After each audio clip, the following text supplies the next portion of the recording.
Bien, buenas noches. Delicioso estar de nuevo con ustedes, delicioso compartir este canal. Vamos a hacer hoy un trabajo realmente sencillo. Es decir, estamos trabajando con el libro de David McMahon, ¿cierto? Y vamos hoy a hacer un resumen del capítulo 2 para que ya terminemos por fin ese capítulo y demos inicio al capítulo 3, que es un capítulo un poco más fuerte, un poco más largo, pero pues eso es fundamentalmente lo que haremos en la clase de hoy.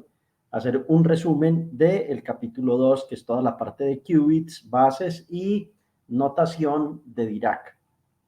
En la segunda parte de esta clase vamos a hacer ejercicios. Udall nos tiene preparados un conjunto de ejercicios con un poco de matrices, números complejos, etcétera, y esa va a ser una parte muy entretenida de este curso que tendremos hoy. Hoy voy a ensayar también otra herramienta, es decir, tengo el OneNote para Linux aquí en mi máquina y bueno, lo estaré compartiendo, así que empezaremos con el resumen del capítulo 2, como les había dicho. Entonces voy a trabajar en el OneNote, vamos a compartirlo.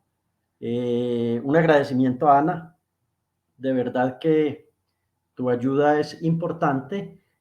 Ana, dime si se puede compartir el OneNote, si ya eso es, qué maravilla. Entonces, tenemos el OneNote, si no me ve bien en la cámara, eso es lo de menos.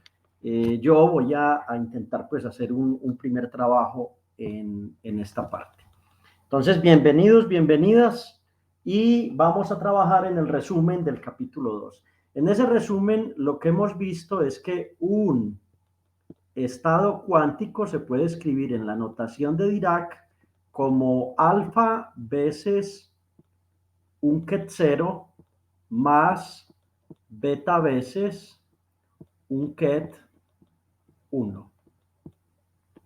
Donde lo que tenemos es que alfa y beta pertenecen a los números complejos. Esa es la primera dificultad que vamos a encontrar y es que vamos a trabajar con amplitudes complejas, con valores alfa, beta complejos. Bien, eso lo tenemos claro. Lo otro que debemos tener claro es que si nosotros elevamos alfa al cuadrado, entonces esta es la probabilidad de que el estado psi colapse a el ket 0 o al valor 0. Si hacemos beta al cuadrado, entonces esto me va a dar la probabilidad de encontrar el estado psi en el ket 1. ¿Listo? Eso se llama la regla de Max Born. Estuve hablando de Max Born en la clase pasada. Y entonces, como a la probabilidad se debe conservar y debe ser igual a 1, lo que vamos a tener es una regla de oro que dice que alfa al cuadrado más beta al cuadrado siempre deberá sumar 1. Es decir, esa parte es bastante importante. Esa parte nos dice que la amplitud de probabilidad pues debe sumar 1. ¿De dónde viene eso? Viene de la ecuación 2,3 que hay en el texto, que dice que la suma desde i igual 1 hasta n, 1 hasta n, de las p sub i o de las probabilidades, esto es igual a 1. Y no tenemos nada nuevo bajo el sol. Lo otro que podríamos decir que será nuevo bajo el sol es, bueno, Profe, ¿y qué bendito asunto es alfa? Pues alfa al cuadrado, perdón, o la magnitud de alfa al cuadrado. Entonces esto no es más que el valor real de alfa por el complejo de alfa. ¿Por qué ocurre eso? Porque estamos hablando de espacios complejos. Entonces, en esos espacios complejos va a ocurrir un asunto que es sencillo, y es que si z es igual a x veces y, ¿cierto? O a x más y, discúlpenme ahí, eh, z igual x más y veces y. Entonces el conjugado de esto pues es simplemente cambiar i por el complejo menos i. Ustedes me dirán, profe, pero por qué usted está haciendo esto desde los elementos tan básicos? Pues porque muchas de las personas que nos ven no son expertas en números complejos y tendrían que consultar un poquito acerca de los números complejos. Una cosa importante en los números complejos es que la magnitud de un número complejo simplemente se calcula como la raíz cuadrada de sus componentes x y y al cuadrado. X cuadrado más y al cuadrado. Y eso es lo que tenemos hasta ahora de resumen en el texto, en el libro de McMahon, que es el que estamos trabajando. Viene el ejemplo 2.1 en la página 13, ¿cierto? El ejemplo 2.1 pues es calcular unas probabilidades. No hay ahí algo que realmente pues sea muy complejo de entender. Ustedes lo pueden mirar en el texto guía y van a entender perfectamente que lo que hace el ejemplo 2.1 es un repaso de esto. Bueno, en el texto también hay un repaso muy interesante de lo que vamos a denominar los espacios vectoriales, ¿cierto? Vectoriales. Me disculpan que escriba como un niño apenas aprendiendo, pero en realidad no soy un gran experto manejando este, este lápiz sobre mi computadora, y no tengo pues una tablet para hacer esto en el momento. Fundamentalmente en los espacios vectoriales lo que vamos a tener es que un ket, esto ya lo habíamos visto, un ket A se puede representar como un vector columna donde voy a tener los componentes de ese vector columna a sub 1, a sub 2, hasta a sub n. Y eso es lo que tengo ahí. Entonces, ¿qué ocurre? Que el ket C que yo tengo en la parte superior, que es alfa ket 0 más beta ket 1, esto en una representación, en un espacio vectorial, no es más que un vector columna que dice, sí, voy a borrar esto porque me parece muy feo, espero que no tenga problema. Eso me parece muy feito, no me gusta. Entonces, lo voy a hacer de la siguiente manera.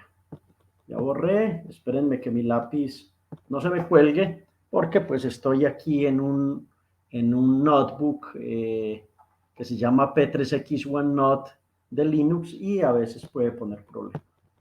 Listo. Entonces, regresé y les dije que sí va a ser igual a alfa beta. ¿Listo? Y eso está muy bonito porque eso ya nos permite conectar la notación de Dirac con los espacios vectoriales y con las matrices y los vectores columna. Entonces, hasta ahí todo estamos bien. Luego, en el texto viene la página 17, ¿cierto? Aquí estoy simplemente haciendo un repaso del texto guía, que es el que estamos estudiando. Y en la página 17 hay un asunto interesante y es, me dice, vea, si usted tiene alfa 1 por el ket B1 más alfa 2 por el ket B2 más, y uno sigue sumando, más alfa n, a ver, mi amigo no quiere escribir, lo reiniciaré para que, para volvérselos a compartir. Lo voy a reiniciar porque me estaba poniendo lío para volverlo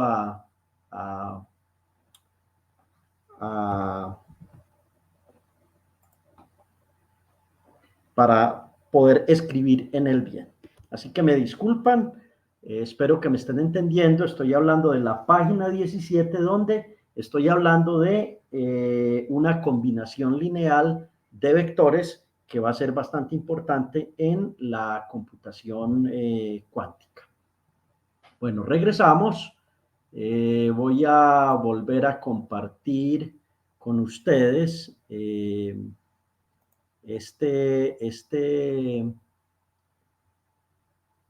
paro este screen, disculpen, me vuelvo y comparto. ¿Por qué voy a volver a compartir? Pues porque ya les dije que se me colgó. Y eso pues no tiene nada nuevo bajo el sol, muchachos. Creo que ahí ya lo tenemos de nuevo. ¿Cierto que sí? Lo tenemos de nuevo. Vamos a bajar estos cálculos tan largos que tengo aquí. Ya había hecho algunas cosas aquí e iba en la página 17, ¿cierto que sí? Entonces estaba dibujando este asunto. Entonces esto es alfa n b sub n. Y la pregunta es, ¿esto a qué es igual? ¿Cierto? Esta cantidad.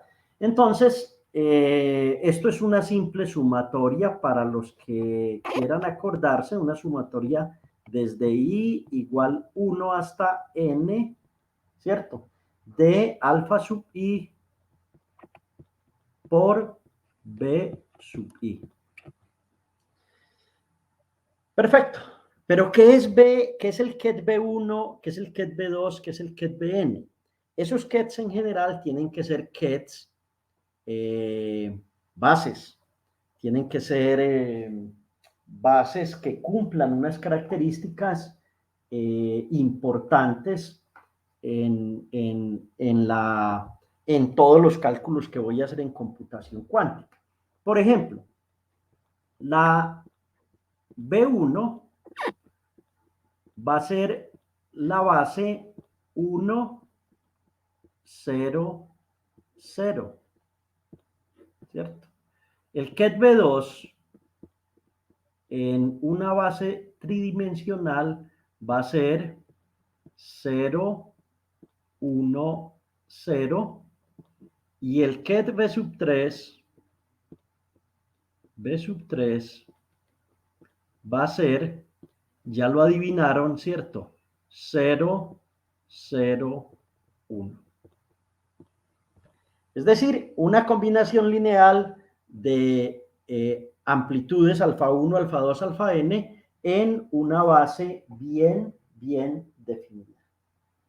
Ok, ustedes luego en el texto encontrarán el ejemplo 2.3, van a tener la solución del ejemplo 2.3 y van luego en la página 20 de ese mismo texto guía que estamos viendo, página 20, van a encontrar algo que va a ser pero muy útil de aquí en adelante y es, resulta que la base 0, que la explicó Yudol en la clase pasada, es igual a el vector columna 1, 0.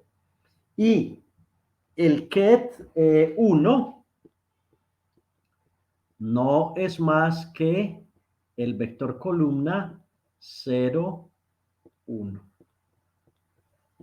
De maravilla, vamos a trabajar todo este capítulo y el capítulo que sigue utilizando una base bidimensional. No vamos a utilizar una base sumamente compleja para los cálculos que vamos a hacer en esta parte.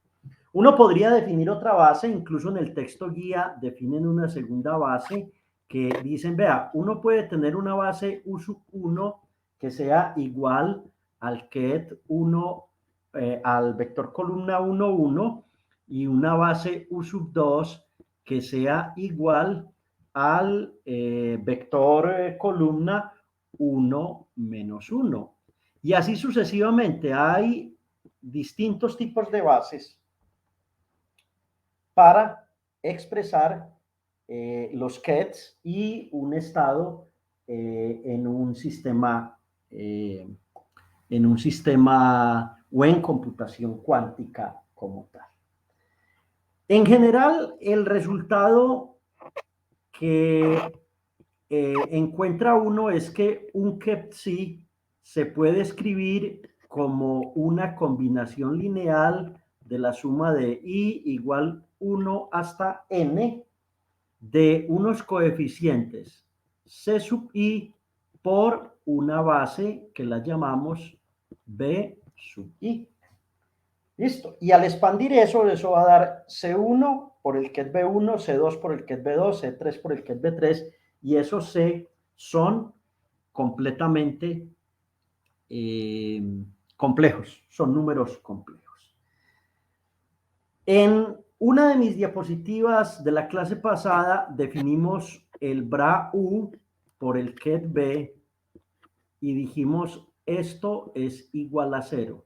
Y esto lo llamamos el producto interno, ¿cierto? También en el mismo texto guía hay una relación interesante.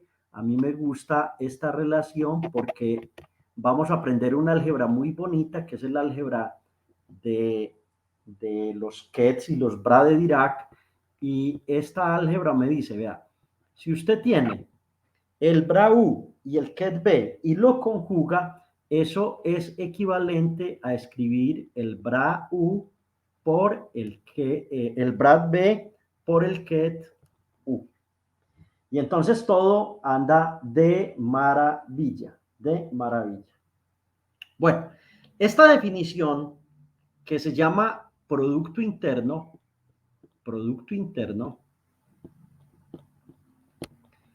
va a ser muy importante en el espacio vectorial donde hacemos computación cuántica. ¿Por qué?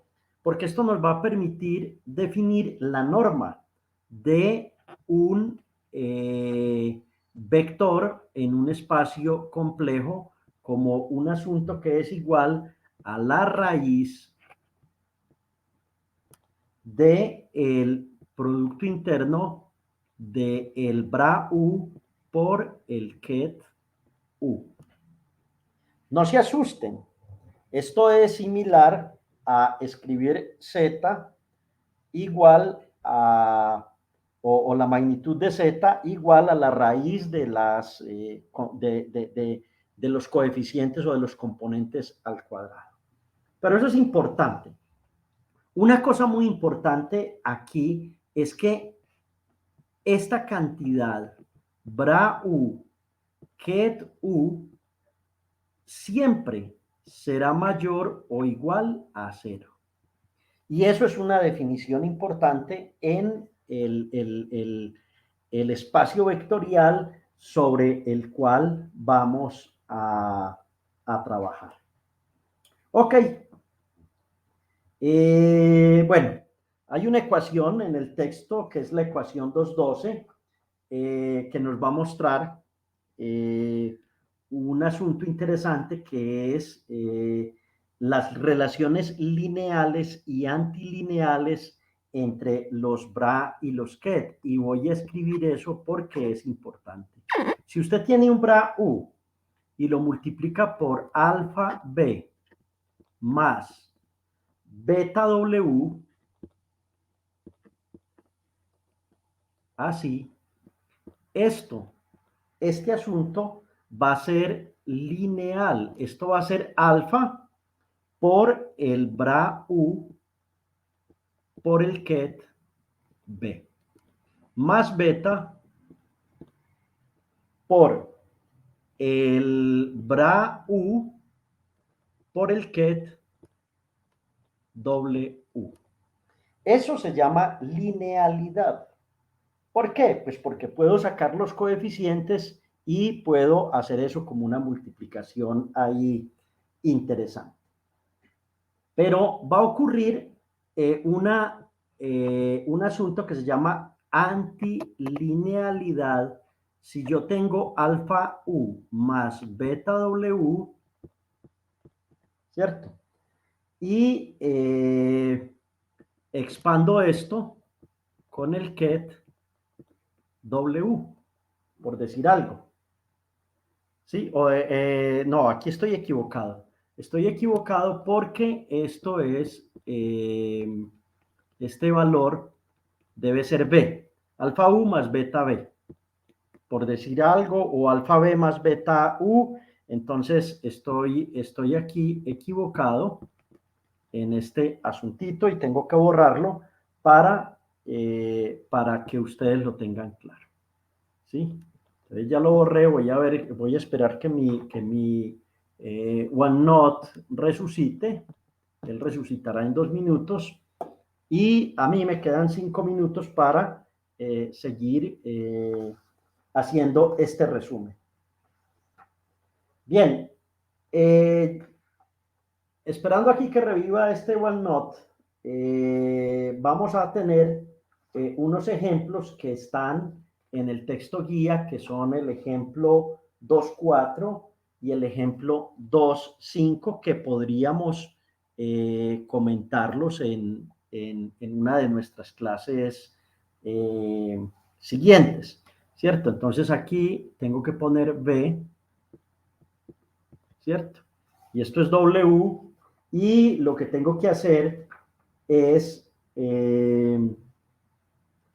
esto es alfa conjugado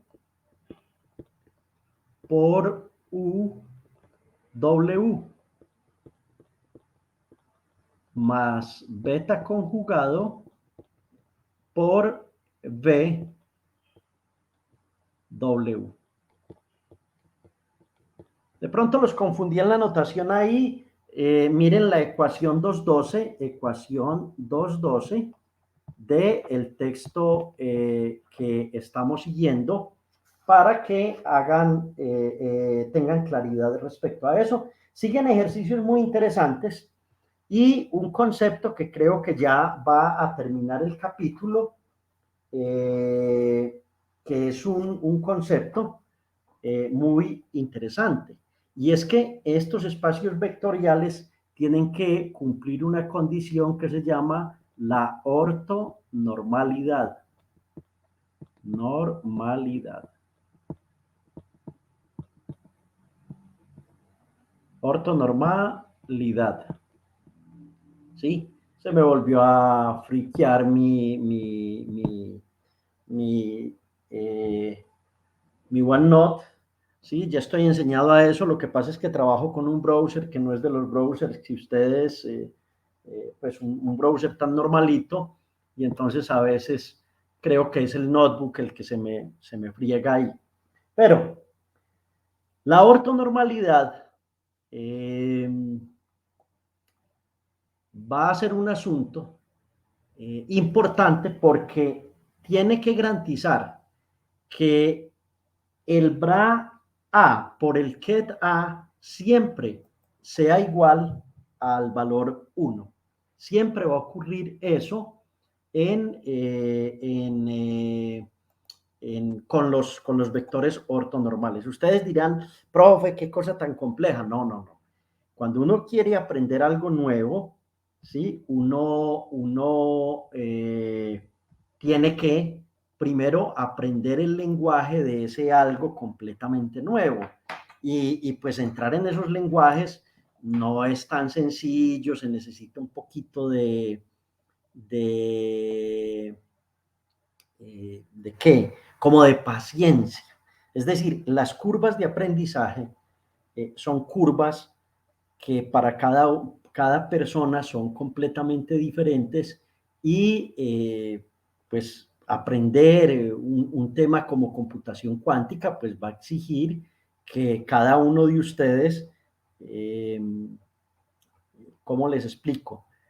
Aprendan es como aprender a tocar un instrumento. Uno tiene que aprender las notas musicales, uno tiene que ir entrando en los espacios, entrando en una cosa, en lo otro, y entonces el asunto se le va volviendo a uno un poquito distinto, ¿cierto? Y a cada uno le cuesta más o menos hacer esto. A mí me queda como un minuto. Yudol, discúlpame, voy a tomarme 2 o 3 minutos del tiempo de ejercicios para que ya esto nos quede bien claro. Al menos que hagamos el resumen del capítulo 2 y ustedes digan, wow, ya terminamos el primer capítulo. Ya acabé de compartir, entonces vamos a volver a el concepto de ortonormalidad. Ese concepto es muy sencillo, ¿cierto? Nos va a decir que si tienes el bra A por el ket A, esto debe ser igual siempre a 1. Siempre debe ser igual a 1. Y hay un ejercicio muy sencillito en el texto que dice, bueno, calculen ustedes el bra 0 con el ket 0. Entonces, en el texto le muestran a uno, no, esto no es sino que tomes el bra, que es 1, 0, y lo multipliques por el ket 1, 0, ¿cierto? Y entonces esto te va a devolver 1 por 1 más 0 por 0. 1 por 1 más 0 por 0. Y entonces esto va a ser igual a 1, porque pues este producto aquí va a dar 0. Y así sucesivamente pueden probar ustedes, hombre, ¿será que la base que el profesor dijo que era la base U1, U2, perdón, U1 con U1 será igual a qué? Acuérdense que U1 lo definimos, U1 lo definimos como 1, 1. Entonces, esto queda como ejercicio para que ustedes lo resuelvan. ¿Será que eso es ortonormal o no es ortonormal? Bien, para no cansarlos más, en el texto guía hay un proceso que se llama la ortogonalización de Gram-Schmidt. Yo simplemente la entiendo de la siguiente manera. Si usted tiene un vector en este sentido, pues lo que uno puede hacer es proyectar ese vector en el eje X y proyectar ese vector en el eje y entonces hay un procedimiento que se llama la ortogonalización de Gram-Schmidt para los que la necesiten. En general, yo hasta ahora no he hecho nada de esto, no lo he necesitado. ¿Por qué razón no lo he necesitado? Pues porque en los algoritmos y en todo siempre trabajamos con bases que están ortonormales y ortogonales. Bien, ustedes van a encontrar un ejemplo muy largo en el texto que estamos estudiando, que es el ejemplo 2.7.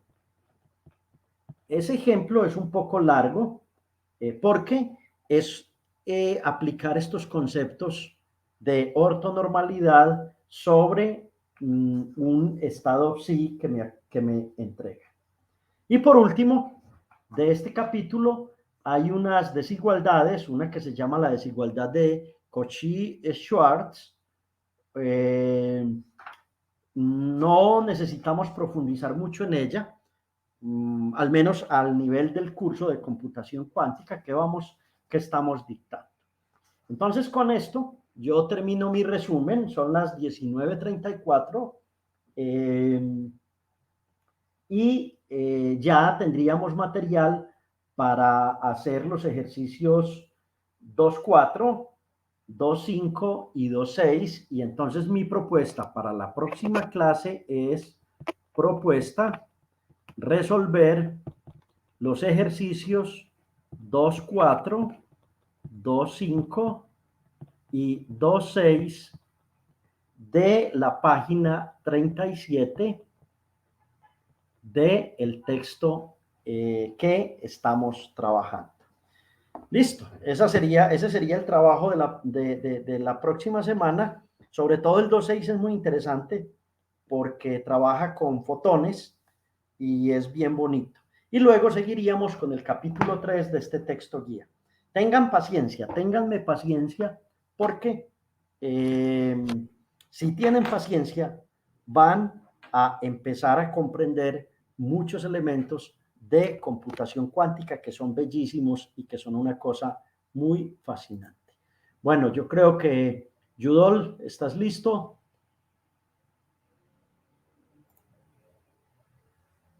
Yudol. Estoy listo. Qué pena contigo, Yudol. Espero que este resumen haya sido bueno, que no hayamos tenido problema. Y bueno, creo que hasta ahí ya fue mi clase. ¿Sí? Algo Listo, entretenido. profe. Chao, Yudol. Adelante y a disfrutar de un poquito de programación. Listo, profe. Muchísimas gracias. Bueno, nuevamente, hola, ¿qué tal? ¿Cómo están? Las clases pasadas, desde que pues empezamos a ver un poquito de código, de cómo se escriben cositas, de cómo se visualizan cosas, dejamos unos ejercicios, ¿listo? La clase número 4, el primer ejercicio que dejamos fue básicamente familiarizarse con el lenguaje Qiskit, qué es una compuerta, cómo se le aplica a un qubit.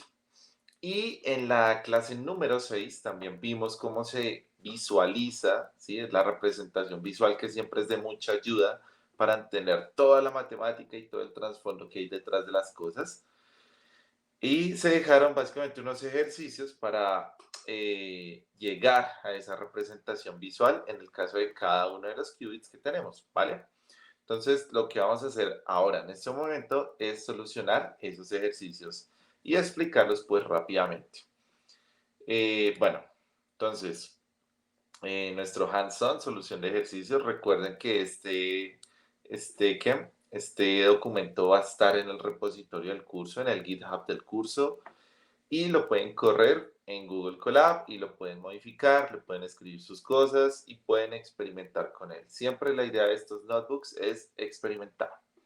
Listo, comenzamos entonces corriendo la celda que representa pues todas las herramientas que necesitamos para empezar a jugar con la computación cuántica.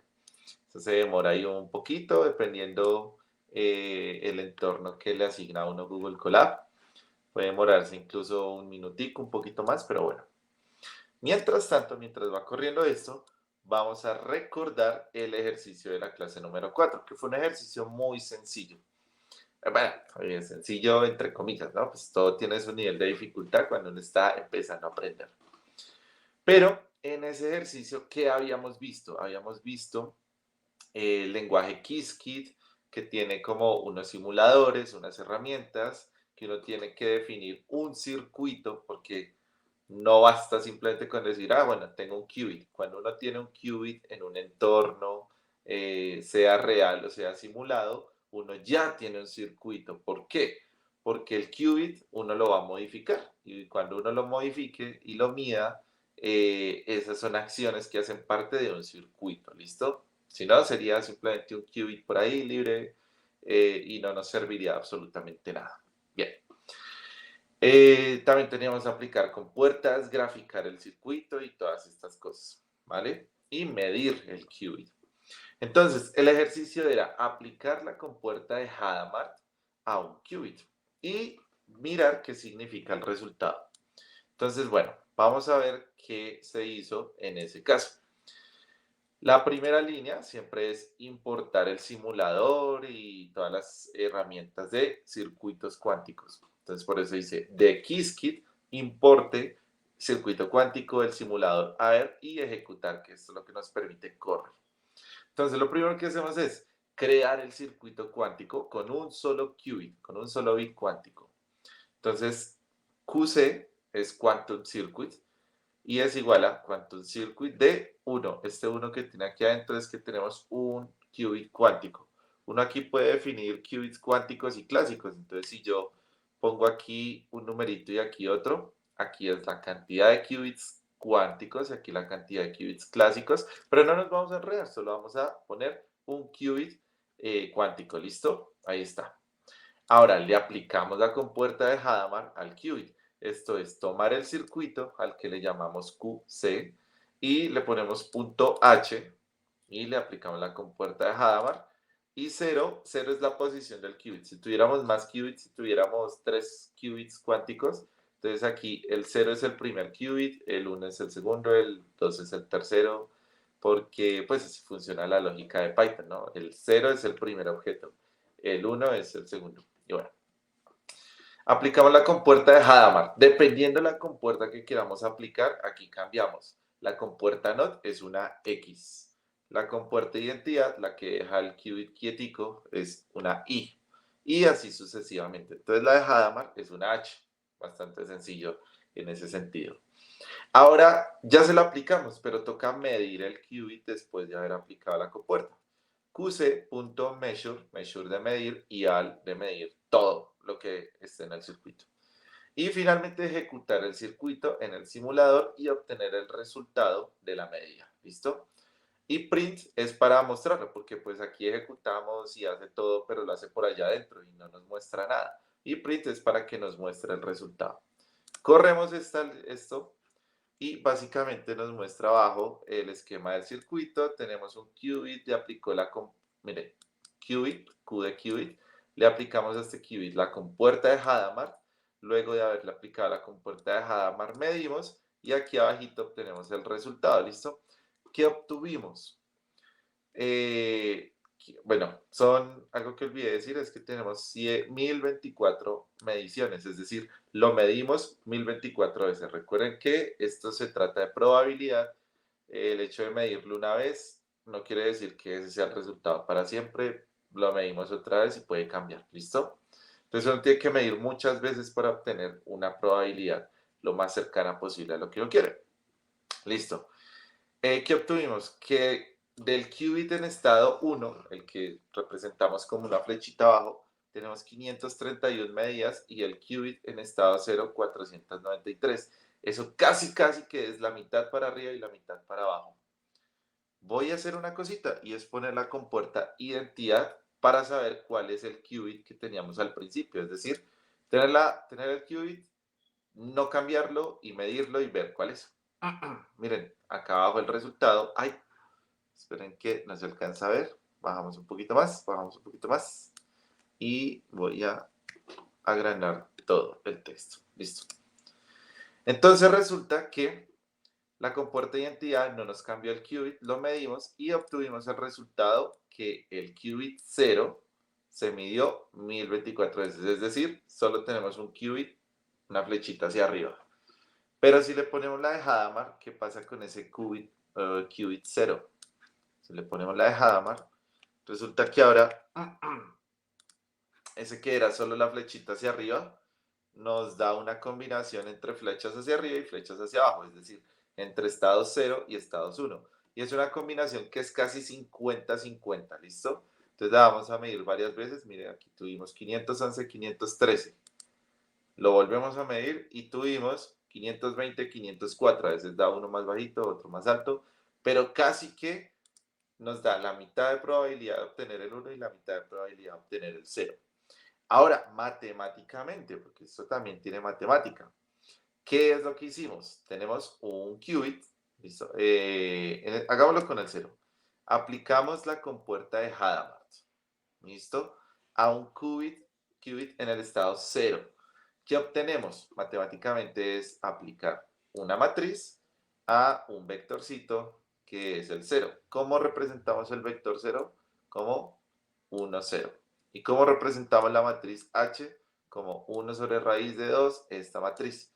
Hacemos la operación, para los que conocemos álgebra lineal, y simplemente multiplicamos 1 por 1, 1 por 0, eso me da el primer resultado y el numerito.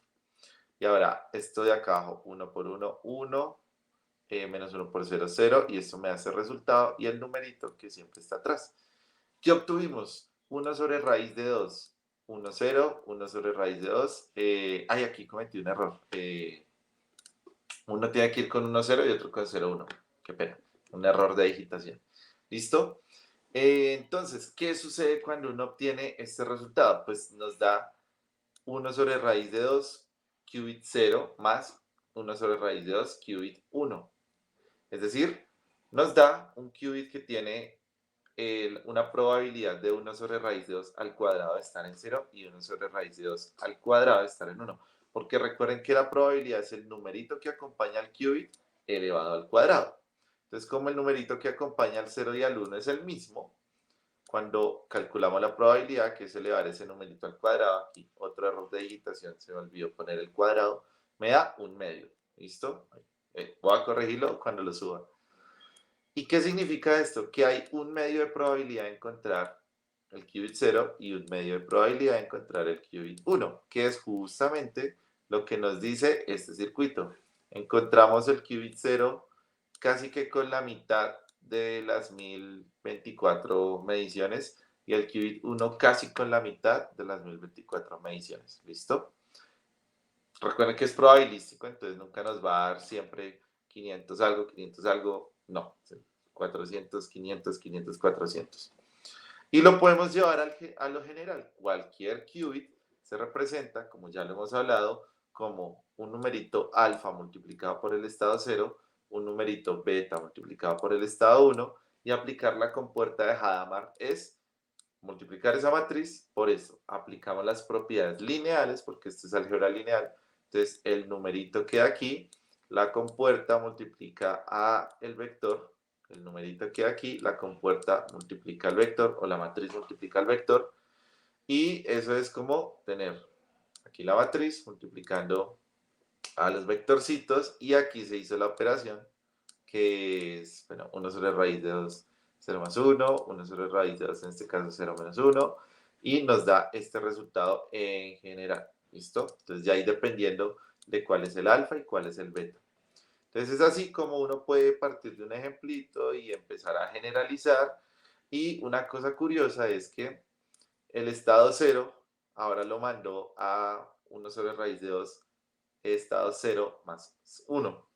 Ese estado se llama estado más y ya ahorita vamos a mirar qué es. Y el estado 1 lo va a mandar a 0 menos 1 y ese se va a llamar el estado menos, que ya ahorita vamos a ver qué significa, ¿listo? Por ahora, esto es lo básico, que una compuerta aplicada a un qubit nos da una probabilidad y unos resultados, y eso lo acabamos de hacer aquí con un circuito. Siempre hay que tener en cuenta que las matemáticas las tenemos que plantear en circuitos, y si es necesario tenemos que visualizarlo para entender qué acabamos de hacer, ¿listo? Y aquí está la visualización. Teníamos el qubit que va hacia arriba, le aplicamos la compuerta de Hadamard, y el que obtuvimos no va hacia abajo, sino va hacia el plano horizontal. Y el plano horizontal en esta representación es una mezcla entre lo de arriba y una mezcla entre lo de abajo, y es una mezcla equilibrada. A veces se sube un poquito, a veces se baja un poquito, por lo que es probabilístico, pero en promedio es ahí, en la mitad, a mitad de veces del estado de arriba y la mitad de veces del estado de abajo. ¿Listo? Perfecto. ese era el ejercicio de la clase 4. Como vamos de tiempo, nos quedan 10 minuticos. Listo. Entonces, el ejercicio de la clase 5. Bueno, aquí les dejé otro ejemplito con un qubit en donde le puse valores a alfa y le puse valores a beta. ¿Listo? Entonces, el valor de alfa es 1 sobre raíz de 3, el valor de beta es raíz de 2 sobre 3. Recuerden que uno siempre tiene que cuidarse de que alfa al cuadrado más beta al cuadrado de 1. En este caso, sí es así. Y bueno, y entonces aplicamos la compuerta de Hadamard a este estado, obtenemos esto, que quiere decir 1 sobre raíz de 6 probabilidad al cuadrado de obtener este estado 0 y 2 sobre raíz de 6 al cuadrado probabilidad de obtener este 1. Entonces, vamos a obtener 1/6 de veces que midamos el estado 0 y 2/3 de veces el estado 1. Eso es lo que significa para este ejemplito. Y más ejercicios en la clase 6, ya jugamos con esa representación en la esfera de Bloch. Vimos que uno puede escribir en la notación normal de Dirac cualquier qubit como un número complejo veces el estado 0 y un número complejo veces el estado 1. Pero esa notación de Dirac no es tan amigable con la parte visual porque uno no tiene cómo representarla visualmente. Entonces lo que hicimos es una transformación y el qubit ahora lo representamos en la representación de Bloch, que es un numerito real que acompaña el 0 y un numerito complejo que acompaña el 1. De hecho, es un numerito que tiene pedazo real y pedazo netamente complejo que acompaña al 1. ¿Listo? Y uno dirá, uy, hijo de madre, ¿cómo así? Entonces ya nos empezamos a asustar.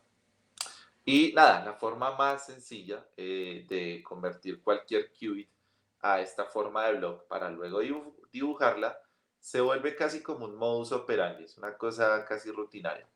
Entonces, el primer ejemplito es el estado 0, es decir, el de la compuerta de Hadamard que teníamos arriba. El estado 0 también se puede escribir como 1 por el estado 0 más 0 por el estado 1. ¿Listo?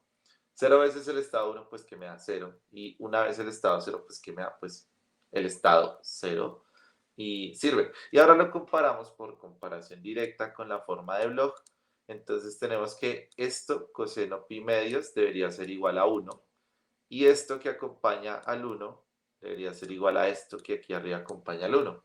Es decir, e a la i phi por seno de teta medios debe ser 0. Entonces se deben cumplir estas dos igualdades. Resolvemos primero la de arriba, la del coseno. Coseno de pi medio es igual a 1. ¿Cuándo el coseno es 1? Cuando lo que está dentro del coseno es 0 o es pi. ¿Listo? Ahí es cuando... no. Es 0 o es... Sí, es pi. Creo que sí. Me enredé. Bueno, entonces, en este caso, ya me acordé, cuando es pi es menos 1 el coseno, ¿listo? Entonces solo cuando lo que está dentro del coseno es 0, es cuando el coseno es 1, ¿listo? Entonces lo de adentro debe ser 0, es decir, pi medios debe ser 0.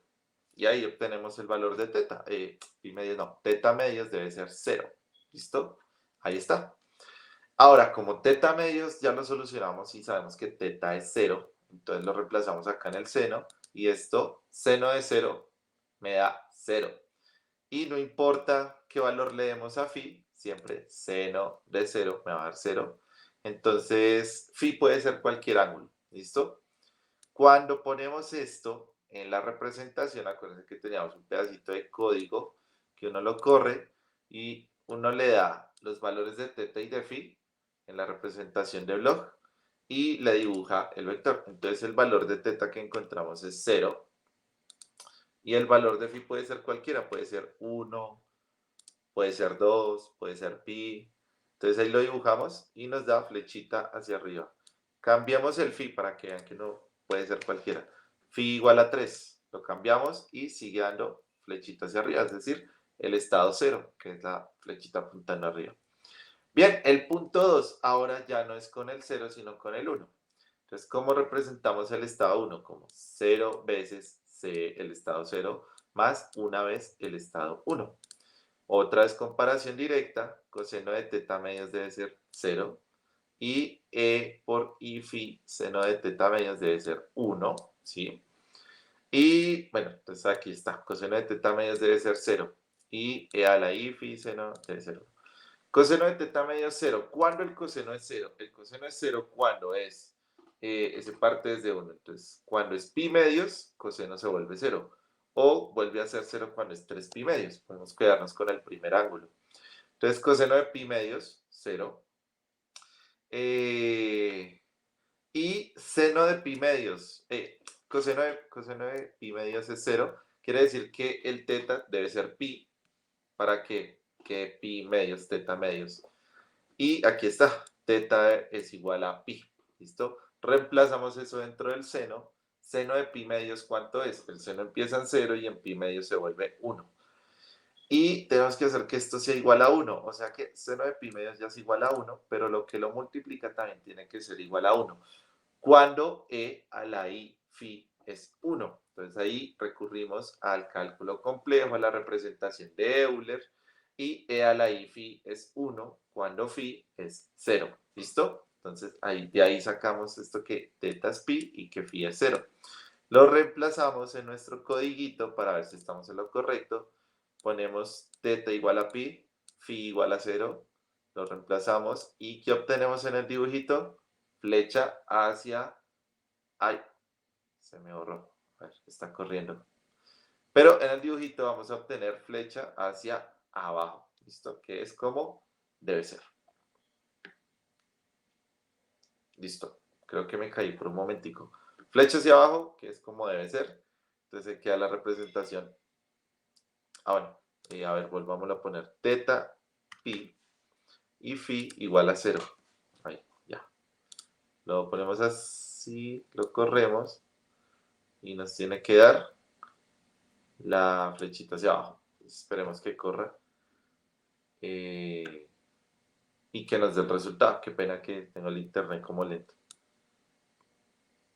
No, no está, no sé, no está corriendo. Miren que se borra aquí el resultado. O sea, sí a la flecha hacia abajo, pero por alguna razón se me está borrando lo que me debería dar. No sé qué está pasando. A ver, pi y 0. Plot. Es que le estoy dando play, no le estoy dando plot. Bien, ahí está. Ahora sí. Dibujé la flechita hacia abajo. ¿Listo? Ahora, el tercer ejemplo, y ya casi para irnos, para acabar con el tercer y el cuarto ejemplo. Este es más complejo porque es un qubit que es superposición de ceros y unos. Entonces, 1 sobre raíz de 2 por 0 y por estado 0 y por estado 1. Entonces lo ponemos acá, nuestro qubit, 1 sobre raíz de 2. ¿Cómo lo representamos? Como 1 sobre raíz de 2 por 0, 1 sobre raíz de 2 por 1. Y por comparación directa con la forma de Bloch, tenemos que el coseno de teta medios tiene que darme 1 sobre raíz de 2. E a la i phi por seno de teta medios me tiene que dar 1 sobre raíz de 2. Entonces, cuando uno va y mira, coseno de alguna cosa tiene que dar 1 sobre raíz de 2. Ese alguna cosa es el ángulo 45 grados, es decir, pi cuartos. O sea, lo que tiene que estar dentro del seno, dentro del coseno, para que me dé 1 sobre raíz de 2, es pi sobre 4. Pero como adentro tenemos un teta sobre 2, entonces teta debe ser pi medios para que al dividirlo entre 2 me quede pi cuartos y ahí me dé 1 sobre raíz de 2. Entonces el teta es pi medios. Ahí está. Reemplazamos ahora el pi medios dentro de seno de teta medios, entonces me queda seno de pi cuartos. Y eso, el seno de pi cuartos es 1 sobre raíz de 2. Eso me significa que e a la i phi tiene que ser 1, ¿sí o no? Para que siga siendo 1 sobre raíz de 2. Como lo dijimos anteriormente, e a la i phi es 1 cuando ese angulito phi es 0. O 2pi, que es lo mismo que el ángulo 0. Entonces reemplazamos esos valores aquí abajo, miren. Teta es pi medios, phi es 0 y le damos plot. Entonces ahí ya entendí cuál era el error que cometí arribita y fue darle play. No hay necesidad, ya cuando uno le da play me muestra esto para que ponga los numeritos. Hay que darle plot, ¿listo? Al darle plot, ¿qué obtenemos? El dibujito del estado del estado cuántico, que es nuevamente horizontal, es decir, este es el cero cuando le aplicamos la compuerta de Hadamard y nos dio así, apuntando aquí en X. Ese estado se llama el estado más, y cuando uno hace lo de la compuerta de Hadamard, pero no al cero sino al uno, uno manda estas flechitas para atrás, y ese se llama el estado menos. Entonces, para adelantarnos un poquito, uno puede cambiar de representación de cero y uno a más y menos, ¿sí? Y uno puede hacer algo todavía más genial. Cuando uno cambia ese angulito phi de los quantum bits, de los qubits, lo que está haciendo es en el estado horizontal girar. Y eso se llama un cambio de fase. Entonces, moverse ahí en ese estado horizontal es cambiar la fase. ¿Listo? Y eso nos va a servir mucho más adelante. Para los que conocen un poquito más de matemáticas, se conoce como la transformada cuántica de Fourier, porque pasamos de un estado 0 y 1 a unos estados de fases, que son como conjugados del 0 y el 1 o complementarios, pero no se pierdan con eso. Lo importante aquí es simplemente que hicimos los cálculos y dibujamos el vectorcito. ¿Listo? Y el punto 4, finalmente, es 1 sobre raíz de 2 del estado 0, pero el cambio aquí es 1 sobre raíz de 2 menos i por el estado 1. Entonces, nuevamente, repartimos ese 1 sobre raíz de 2 y nos queda 1 sobre raíz de 2 multiplicando al 0, menos i sobre raíz de 2 multiplicando al 1. Y ahora, ¿qué hace una y una? Entonces, por comparación directa, coseno de teta medios tiene que ser igual a 1 sobre raíz de 2. Lo resolvimos en el punto anterior, ya sabemos que teta debe ser pi medios.